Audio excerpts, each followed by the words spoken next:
નમસ્કાર દોસ્તો, હાલના તાજા હવામાન સમાચાર આપણે જાણીએ તો ગુજરાત રાજ્યની અંદર થયું રીતસરનું મેઘ તાંડવ. મિત્રો, પહેલો જ વરસાદ ગુજરાત માટે અત્યંત ભયંકર બની રહ્યો છે. અમુક વિસ્તારોમાં ઘોડાપૂર તો અમુક વિસ્તારોની અંદર તો તીવ્ર વીજળીના કડાકા ને ભડાકા, તો અમુક વિસ્તારોમાં તો વીજળી ભારે એવી પડી. અને હજુ પણ આવનારી કલાકો રાજ્યના જાણી લો કયા વિસ્તારોની અંદર મિત્રો થશે રીતસરનું હજુ પણ મેઘ તાંડવ. ગુજરાત રાજ્યના અમુક વિસ્તારોમાંથી અત્યારે મિત્રો 8 ઇંચ સુધીના વરસાદ ખાબકી ગયાના સમાચારો આવી રહ્યા છે. ત્યારે આપણે આજના આ વિડીયોની અંદર જાણીશું, જેમાં ગુજરાત હવામાન વિભાગ તરફથી આવનારી 3 કલાકોની અંદર રાજ્યના કયા વિસ્તારોમાં કે જ્યાં અમુક પંથકોની અંદર તો હજુ પણ આવનારી 24 કલાક માટે વરસાદનું રેડ એલર્ટ આપી દેવામાં આવેલું છે. આ સાથે જ હજુ અત્યારે પણ રાજ્યના અમુક વિસ્તારોની અંદર તીવ્ર વીજળીના કડાકા સાથે ભારે મેઘ તાંડવ તોફાની વરસાદ પડી રહ્યો છે. ત્યારે કચ્છના પણ અમુક પંથકોની અંદર અત્યારે શરૂ થઈ ચૂકી છે મેઘરાજાની ધમાકેદાર બેટિંગ. ઉત્તર ગુજરાત, મધ્ય ગુજરાત, દક્ષિણ ગુજરાત, સમગ્ર ગુજરાતના વાતાવરણમાં પલટો આવ્યો છે. તો અત્યારે હવામાન નિષ્ણાંત અંબાલાલ પટેલની પણ નવી નકોર આગાહી આવી રહી. આ તમામ અપડેટ આપણે એક પછી એક મેળવીએ. પહેલા જો મિત્રો તમે અમારી આ ચેનલ પર નવા છો તો ખાસ મિત્રો આ ચેનલને સબસ્ક્રાઇબ કરી દેજો. સૌથી પહેલાં તો અત્યારના અમે તમને લાઈવ સેટેલાઇટ પિક્ચર ઉપર બતાવીએ તો તમે જોઈ શકો છો અરબી સમુદ્રવાળો વરસાદનો કરંટ, સાયક્લોનિક વરસાદી સિસ્ટમ બરાબર ગુજરાત ઉપર આવી. અને મિત્રો વહેલી સવારથી બપોર અને સાંજ સુધીની અંદર તો રાજ્યના અમુક વિસ્તારોમાંથી મિત્રો 8 ઇંચ જેટલા વરસાદો ખાબક્યા છે. જેમાં મિત્રો આ વખતે ભાવનગર શહેરનો વારો પડી ચૂક્યો. ભાવનગર, પાલીતાણા, જેસર, અમરેલી, મહુવા, તળાજાના પંથકોની અંદર વહેલી સવારથી હજુ પણ અત્યારે પંથકોમાં તીવ્ર વીજળીના કડાકા ને ભડાકા સાથે ત્યાં અમુક નદીઓની અંદર તો મિત્રો ઘોડાપૂર આવી ચૂક્યા છે. અમુક પંથકોમાં વીજળી પડ્યાના સમાચાર છે. ને હજુ તમે અત્યારે પણ જોઈ શકો છો અમરેલી ને ભાવનગર આજુબાજુના વિસ્તારોમાં તીવ્ર થંડરસ્ટોર્મ થઈ રહ્યું છે. તો કચ્છના પણ નલિયા આજુબાજુના વિસ્તારોની અંદર એવા વીજળીના કડાકા ને ગાજ વીજ આકાશમાંથી તીવ્ર મેઘગર્જના સંભળાઈ રહી છે. તો ઉત્તર ગુજરાતના મહેસાણા આજુબાજુના વિસ્તારો હોય, આ સાથે જ જોઈ શકો છો સિદ્ધપુર પાટણના પંથકોથી ઉત્તર ગુજરાત, તો મધ્ય ગુજરાતના તમે જોઈ શકો વડોદરા શહેરના પંથકો, છોટાઉદેપુર, ભરૂચ લાગુના વિસ્તારોની અંદર પણ અત્યારે તીવ્ર વીજળીના કડાકા સાથેનો જોવા મળી રહ્યો છે. ભારે જ નહીં, અમુક વિસ્તારોની અંદર તો અતિ ભારે વરસાદ મિત્રો શરૂ છે. હજુ આવનારી 24 કલાક સુધી, જેમાં 17 તારીખની બપોર સુધીની અંદર જેમાં અમુક પંથકોમાંથી 8 થી 10 ઇંચ સુધીના વરસાદી આંકડાઓ સામે આવી શકે છે. જાણીએ પહેલા તો આપણે અત્યારે જે હવામાન વિભાગ તરફથી આવનારી 3 કલાકની આગાહીને લઈ રેનફોલ ફોરકાસ્ટ જાહેર કર્યું તે જોઈ લઈશું. તો તમે જોઈ શકો છો અત્યારે મિત્રો આવનારી સાંજથી લઈ રાત્રિના સમયગાળાને લઈને તો જેમાં સૌરાષ્ટ્ર અને દક્ષિણી ગુજરાતના જિલ્લાઓની અંદર ગુજરાત હવામાન વિભાગ તરફથી મિત્રો રેડ એલર્ટ એટલે કે અત્યંત ભારે વરસાદનું સિગ્નલ આપી દેવામાં આવેલું છે. જેમાં જોઈ શકો છો ભાવનગર જિલ્લાની અંદર, અમરેલી જિલ્લો, ગીર સોમનાથ, જૂનાગઢ, રાજકોટ, તો આ સાથે જ અન્ય દક્ષિણી ગુજરાતના ભરૂચ, સુરત, નવસારી અને વલસાડ જિલ્લાની અંદર અત્યંત ભારે વરસાદનું રેડ એલર્ટ હવામાન વિભાગે આવનારી 3 કલાકો માટે જાહેર કરી દીધું છે. આ જિલ્લાના વિસ્તારના લોકો ખાસ મિત્રો ઘરમાં પુરાઈને રહેજો, કારણ કે અમુક વિસ્તારોની અંદર તો નદીઓમાં પૂર આવી ગયા છે ને જેના કારણે જનજીવન વ્યસ્ત થયું છે. ભાવનગર શહેરના લગભગ મોટા ભાગના વિસ્તારોની અંદર મેઘરાજાના રૌદ્ર સ્વરૂપે બહબહાટી બોલાવી. તો મધ્ય ગુજરાતના જોઈ શકો છો આણંદ, વડોદરા, આ સાથે જ મહીસાગર, ગોધરા, દાહોદ, છોટાઉદેપુરથી લઈ તાપી, નર્મદા, ડાંગના વિસ્તારોમાં પણ અત્યારે હવામાન વિભાગે આવનારી કલાકોનું અતિ ભારે વાળું ઓરેન્જ એલર્ટ આપી દીધું છે. ઉત્તર ગુજરાતના મહેસાણા, પાટણ, બનાસકાંઠા, સાબરકાંઠા, અમદાવાદ, સુરેન્દ્રનગર, મોરબીના પંથકોથી કચ્છના પણ નલિયાના દરિયાના કાંઠાના ભાગોમાં વરસાદ શરૂ થઈ ચૂક્યો છે. અને આવનારી 3 કલાકોની અંદર આ ભાગોમાં પણ ભારે વરસાદ પડવાને લઈને અત્યારે યલો એલર્ટનું સિગ્નલ ગુજરાત હવામાન વિભાગે આપી દીધું.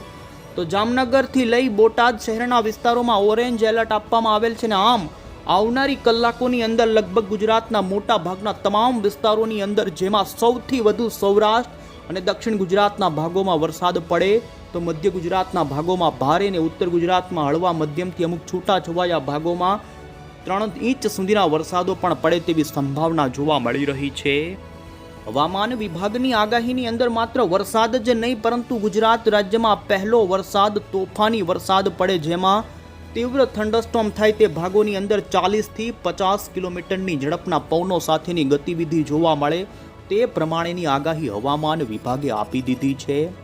તમે જોઈ શકો સમગ્ર ગુજરાતની અંદર તીવ્ર મેઘગર્જનાની આગાહી ગુજરાત હવામાન વિભાગે કરી છે, ને જેમાં રાત્રિથી લઈ 17 તારીખની બપોર સુધીની અંદર રાજ્યના અમુક વિસ્તારોની અંદર તો જોવા મળી શકે છે અત્યંત ભારે વરસાદ મેઘગર્જના વાળો.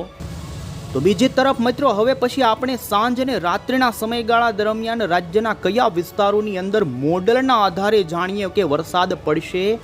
તો તમે જોઈ શકો છો કે આવનારી કલાકો સૌરાષ્ટ્રના મિત્રો જાણી લેજો આટલા જિલ્લાઓ માટે અત્યંત ભારે કલાકો બની શકે છે, જેમાં અમે તમને જણાવીએ તો ભાવનગર જિલ્લાના તમામ પંથકો, અમરેલી શહેરના તમામ પંથકો, ગીર સોમનાથ, આ સાથે જ જૂનાગઢના અમુક વિસ્તારો, તો જૂનાગઢ લાગુ અમરેલી, રાજકોટના અમુક વિસ્તારો, તો બોટાદ શહેરની અંદર પણ આવનારી કલાકોમાં અત્યંત ભારે વરસાદની અત્યારે જોવા મળી રહી છે આગાહી. વધુમાં મધ્ય ગુજરાતના અમદાવાદ લાગુના સુરેન્દ્રનગર, મધ્ય ગુજરાત આણંદ, આ સાથે જ મિત્રો અમુક મોરબી આજુબાજુના વિસ્તારોથી પાટણ મહેસાણા સુધીના વિસ્તારોની અંદર પણ તીવ્ર થંડરસ્ટોર્મ સાથે આવનારી કલાકોની અંદર, જેમાં તમે જોઈ શકો છો રાત્રિના સમયગાળા દરમિયાન ઉત્તર મધ્ય અને દક્ષિણીથી પૂર્વીય સૌરાષ્ટ્રના ભાગોમાં તો જોવા મળી શકે છે હજુ પણ મેઘ તાંડવ જેવો અત્યંત ભારે વરસાદ, જેમાં જોઈ શકો મોરબી હોય, સુરેન્દ્રનગરના ધાંગધ્રા, દરસાડા લાગુના પંથકોથી ઉત્તર ગુજરાતના કચ્છ લાગુના વિસ્તારો હોય, બનાસકાંઠાના છૂટાછવાયા, જેમાં અત્યારે તમે જોઈ શકો છો સેટેલાઇટ પિક્ચરની અંદર કેટલાય પંથકોની અંદર વરસાદની ગતિવિધિ શરૂ થઈ છે. આ વરસાદ ગાજવીજ સાથે ખાબકી રહ્યો છે અને હજુ પણ મહેસાણાથી સાબરકાંઠા અને પાટણના પંથકોની અંદર ભારે વરસાદની સંભાવના જોવા મળી રહી છે. વધુમાં મધ્ય ગુજરાતની અંદર પણ આજ મોડી સાંજથી રાત્રિને 17 તારીખની બપોર સુધીની અંદર આ ભાગોમાં પણ ભારે વરસાદ પડી શકે, જેમાં વધુ સંભાવના તમે જોઈ શકો છો નડિયાદ, વડોદરા, છોટાઉદેપુરથી ભરૂચના પંથકો, આણંદ લાગુના વિસ્તારો છે કે ત્યાં અત્યંત ભારે વરસાદની પણ સંભાવના હજુ બની રહી છે. સૌરાષ્ટ્ર આ સાથે જ મિત્રો કચ્છની અંદર અત્યારે વરસાદની ગતિવિધિ નલિયા આજુબાજુના વિસ્તારોમાં શરૂ થઈ ચૂકી છે, તો કચ્છના પણ છૂટાછવાયા કેટલાય ભાગોમાં હળવો મધ્યમ તો ભારે વરસાદ પડી શકે છે, ને જેમાં દરિયાના કાંઠાના વિસ્તારના લોકોએ ખાસ સાવચેતી રાખવી પડે. વધુમાં તમે જોઈ શકો છો અન્ય દ્વારકા લાગુ, જામનગર લાગુના વિસ્તારોની અંદર 17મી જૂને વધુ સંભાવના જોવા મળી રહી છે, ને મિત્રો 17 તારીખે પશ્ચિમી સૌરાષ્ટ્રના દરિયાના કાંઠાના ભાગોની અંદર પડી શકે છે ભારે વરસાદ. દ્વારકા, પોરબંદર, જામનગર, જૂનાગઢના કાંઠાના ભાગોમાં 17 અને 18 તારીખ અત્યંત ભારે બને તેવી સંભાવના છે, પરંતુ આજે ખાસ મિત્રો આવનારી 12 કલાક સૌરાષ્ટ્રના ભાવનગર, અમરેલી, બોટાદ, સુરેન્દ્રનગર, તો આ સાથે એ લાગુના મધ્ય ગુજરાતના આણંદ, અમદાવાદ અને ભરૂચ, સુરત, નવસારી, વલસાડના જે જિલ્લાઓ છે તે ભાગોની અંદર અત્યંત ભારે વરસાદની સંભાવના બની રહી છે. ત્યારે આ સાથે જ મિત્રો અત્યારના સૌથી મોટા હવામાનને લઈને બીજા અગત્યના સમાચાર આવી રહ્યા છે કે આપણા ગુજરાત રાજ્યની અંદર 2025ના નૈઋત્યના ચોમાસાનું આગમન થઈ ચૂક્યું છે.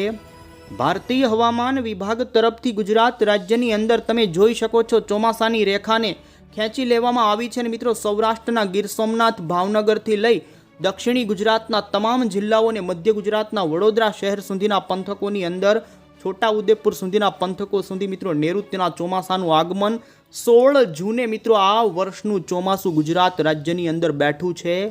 આ સાથે જ ભારતીય હવામાન વિભાગે હજુ પણ આવનારી કલાકો, જેમાં રાત્રિ માટે સમગ્ર ગુજરાતની અંદર મિત્રો અત્યંત ભારે વરસાદનું રેડ એલર્ટ આપી દીધું છે. એમાં શરૂ થયેલો વરસાદનો આ રાઉન્ડ મિત્રો કેટલા દિવસ સુધી ચાલશે, તો ગુજરાત રાજ્યની અંદર અરબી સમુદ્રવાળી વરસાદી સિસ્ટમની અસર મિત્રો હજુ આજે, આવતીકાલ 18 જૂન, આ સાથે જોઈ શકો 19મી જૂન સુધી અરબી સમુદ્રવાળી વરસાદી સિસ્ટમની ભારે અસર નોંધાવાની છે, અને ગુજરાતના આવનારા 2 થી 3 દિવસની અંદર તમામ ભાગોની અંદર મિત્રો નૈઋત્યના ચોમાસાનું આગમન થઈ જશે. જોઈ શકો છો 20 તારીખ પછી રાજ્યની અંદર વરસાદની ગતિવિધિ થોડા દિવસ માટે અટકી રહી, પરંતુ 23 તારીખથી પછી ફરી બંગાળની ખાડીમાંથી નવી એક વરસાદી સિસ્ટમ આવશે અને મિત્રો 24 તારીખથી 30 જૂનની વચ્ચે બંગાળના ઉપસાગરના કારણે ફરી એકવાર ગુજરાત રાજ્યની અંદર વરસાદનો નવો રાઉન્ડ હજુ 2 વરસાદી રાઉન્ડો જેમાં એક અત્યારે ચાલી રહ્યો છે અને પછી ફરી પાછો બંગાળની ખાડીમાંથી સિસ્ટમ આવે અને જેના કારણે ગુજરાત રાજ્યની અંદર વરસાદનો મોટો રાઉન્ડ ચાલે તેવી સંભાવના. અને હવે અંતે મિત્રો આપણે હવામાન નિષ્ણાંત અંબાલાલ પટેલની પણ નવી નકોર અત્યારની આગાહી જાણી લઈએ. અંબાલાલ પટેલે રાજ્યની અંદર મિત્રો પૂરની સ્થિતિનું નિર્માણ થાય તે પ્રમાણેની અત્યારે આગાહી કરી છે, જેમાં 17, 18 અને 19 જૂન રાજ્ય માટે અતિ ભારે વરસાદની તારીખો બની શકે છે, જેમાં દક્ષિણ ગુજરાત અને દક્ષિણી સૌરાષ્ટ્રના ભાગોમાં અતિ ભારે વરસાદની સંભાવના. તો પશ્ચિમી સૌરાષ્ટ્રના ભાગોમાં પણ વરસાદની આગાહી આપવામાં આવી છે અને 22 જૂન પછી ફરી આપને જણાવ્યું એ પ્રમાણે બંગાળની ખાડીમાંથી નવી વરસાદી સિસ્ટમ આવે અને 26 અને 30 જૂનની વચ્ચે પણ રાજ્યમાં ફરી અતિ ભારે વરસાદ પડે પ્રમાણેની આગાહી અત્યારે અંબાલાલ પટેલ તરફથી